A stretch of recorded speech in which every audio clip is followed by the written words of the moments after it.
Saan si Brenna? Wala pa siya, sir. Wala pa nakagising? Hindi, late siya nakabiyahe. Late siya nakabiyahe. Dapat na nasa ano sir ha, clip, montage. First 5 seconds.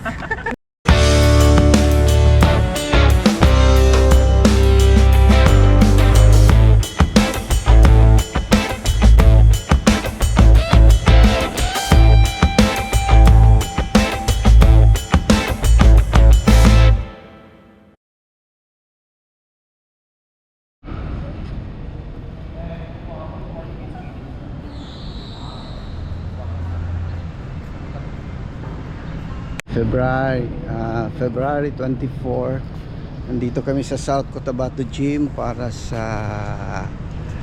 trabaho para sa bayan. May guest to, kasi si, batch ko, mas meet dati, si Eliza.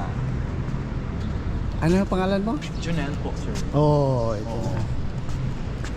Ate, si Junel, oh, buhay pa. Hi po, of course, lumalaban sa buhay. Regards lang kita sa kanya. Oo, sige po. May bata na siya, sir. It's 7:43, naona ang lead wall. Sinitingnan man kita kagabi, sabi ko parang kilala ko. XL ba sir? XL po. Bilang ko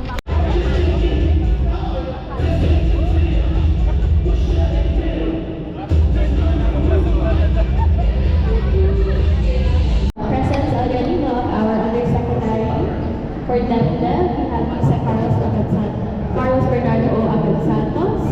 And we also have with us here the representative of all.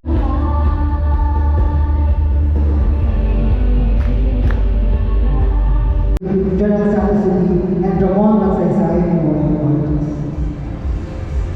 Right, we also have release a lot of those resources and then start paying off contractors. Medyo nag-chilling effect lang eh, diba? Nag-chilling effect when this scandal go, nag-chilling effect lang. Siyempre ba, everybody is afraid to release money. But again, activities and strategies of our RD at the regional level. Thank you. Thank you very much, RD. Ladies and gentlemen, count with me. 3, 2, 1. And then we never have. Congratulations, Dr. And this is to officially unveil the Trabaho para sa Bayan plan. We request our dignitaries for a quick photo opportunity and for ushers to guide them to our commitment wall for their